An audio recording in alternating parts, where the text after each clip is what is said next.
मुल्क का आपने बेड़ा गर्क करके रख दिया है। मतलब उस एक औरत को जिसको 7 साल के लिए नाअहल किया गया, वो अपने कागजात जमा करवा के बैठी कि कागजात को मंजूर हुए हमें। कैसे मंजूर हुए हमें? का टारगेट है कि हम नहीं तो बेशक मुल्क भी ना रहे, थोड़े मुल्क बेड़ा गर्क कर देगा।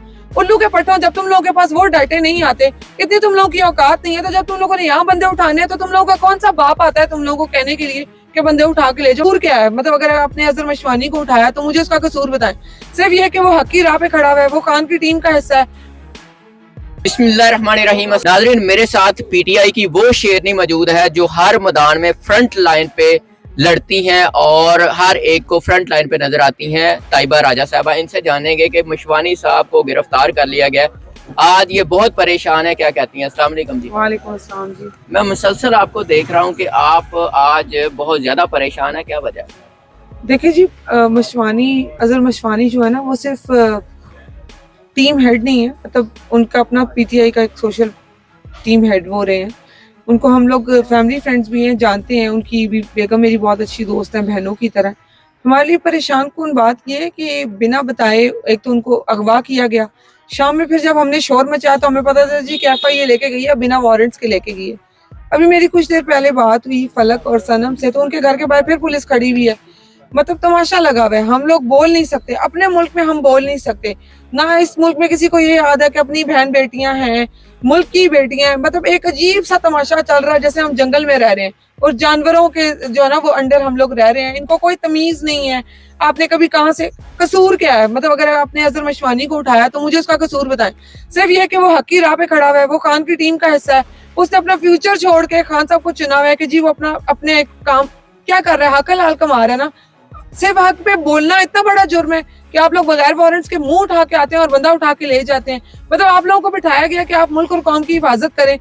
मैं कहती हूँ एफआईए के इतने केसेस हम लोगों ने देखे हैं। एफआईए से एक सिम कार्ड बता दो उनको जी के फलाना बंदा निकालना है, ये कहते हैं जी हम आप आगे इदारे में भेजेंगे। मैंने खुद एक चीज एफआईए की नोटिस की, जो एक केस में एक सिम नंबर निकालना, तो एफआईए वाले कह रहे थे जायज वाले हमें डाटा भेजेंगे तो हम बताएंगे कि उसका क्या बनेगा। उल्लू के पट्टों, जब तुम लोगों के पास वो डाटे नहीं आते, इतनी तुम लोगों की औकात नहीं है, तो जब तुम लोगों ने यहाँ बंदे उठाने हैं तो तुम लोगों का कौन सा बाप आता है तुम लोगों को कहने के लिए कि बंदे उठा के ले जाओ? मतलब इनको शर्म नहीं आती? बिना किसी वारंट के ये लोग आते हैं लोगों को उठा के। जुर्म बताए ना, बोलना इतना बड़ा जुर्म है। आप ही बोलें, आप अपनी राय का इजहार कर लें। हमने कभी कहा है कि नून लीगी कारकुन स्पोक्स पर्सन इतनी गंदी और वाहियात बातें करते हैं हमारी औरतों को लेके, बहनों को लेके, बेटियों को लेके, हमारे लोगों को लेके? हमने कभी इस तरह की हरकतें की हैं? तो फिर सिर्फ बोलने पे आप आके किसी को भी उठा के ले जाएंगे? मुसर्रत चीमा साहबा के घर पे रेड हुई, पुलिस वाले घर में दाखिल हुए, डंडे, यहाँ पे हमला हुआ, डंडे पड़े, सर्च ऑपरेशन के नाम पे खान साहब का घर तोड़ा गया। कहाँ तक बर्दाश्त करेंगे ये जो कुछ हो रहा है? ये क्या हो रहा है? बर्दाश्त कर रहे हैं, अभी तक तो बर्दाश्त कर रहे हैं, बर्दाश्त करेंगे जब तक खान साहब कहते हैं। वो उस बंदे ने बहुत ज्यादा बर्दाश्त किया, हम भी उसके पीछे खड़े होकर ये सारे तमाशे देख रहे हैं। पुरअमन रहेंगे, क्योंकि वो वही बात है, मुल्क भी हमारा, इदारे भी हमारे हैं, फौज भी हमारी अपनी, अदलिया भी हमारी अपनी, हम सिर्फ आवाज लगा सकते हैं।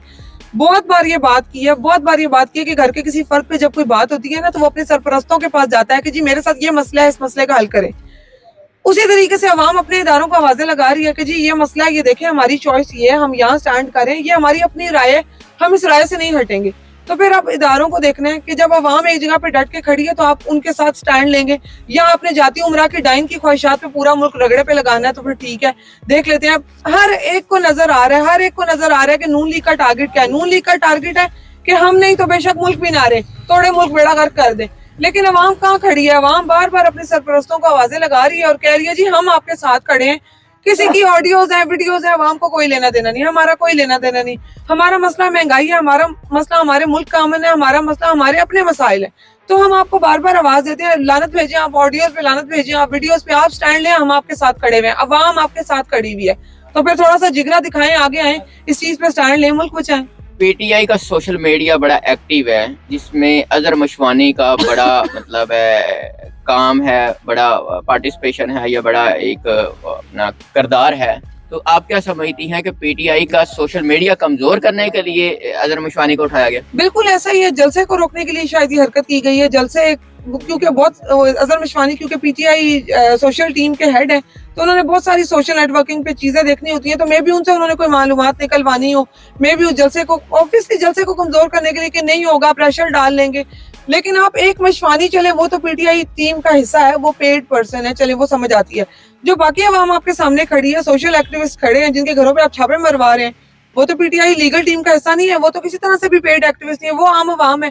आप आम अवाम को आप 10 को दबाएंगे, 20 और खड़े हो जाएंगे कि जी हम बोल ही नहीं सकते, हम हर तरह से महंगाइयां भी बर्दाश्त करें और आपके तमाशे भी देखें। तो ऐसे तो नहीं। अब आपके सामने खड़ी हुई आम अवाम है, उससे अगर आपने टकराना है, उनको मारना पीटना है, तो फिर ठीक है, करें, आप 4 को पीटे, देखे फिर 40 खड़े हो जाएंगे। आपने कहा कि अजहर मशवानी साहब की मिसिस से आपकी बात हुई, तो क्या बात हुई, क्या उनके तासरात थे, मतलब क्या कहना चाह रही हैं, क्या कहती हैं? उनके कोई उसके ऐसा नहीं, वो परेशान थी। मैंने उससे जब ट्वीट देखा, मैंने उससे कांटेक्ट किया, मैंने उससे पूछा कि कब आपकी लास्ट बात, तो उसने मुझे बताया कि जी वो 2:55 पे 2:50 के करीब वो घर से बाहर गए थे और उनका फोन भी इवन के घर था और वो बाहर निकले हैं, एक फोन घर था, एक फोन उनके पास है, पता नहीं क्या। वो कह रही थी वो घर से बाहर गए किसी काम, वो उन्होंने जमान पाक के लिए निकलना था और वो निकले और मैं उनसे बात कर रही थी मैसेज पे, उन्होंने मैसेज सीन किया, रिप्लाई नहीं किया। उसके बाद जब उसने चेक किया तो कोई कांटेक्ट नहीं है। उसके बाद फिर उसने एक ट्वीट किया, बाकी इधर उधर लोगों से पूछा, मतलब कोई कांटेक्ट करे, कॉल की गई, नंबर बंद जा रहा था, चीजें वगैरह कहीं ऑनलाइन नहीं थे। उसके बाद से वो कहीं पे भी नहीं है। तो फिर पता चला कि जी उनको लेके गए। शाम में जब हम लोगों ने वावेला डाला कि मशवानी की तरह, तो हमें पता चल रहा है जी कि मशवानी जो है वो एफआईए की हिरासत में।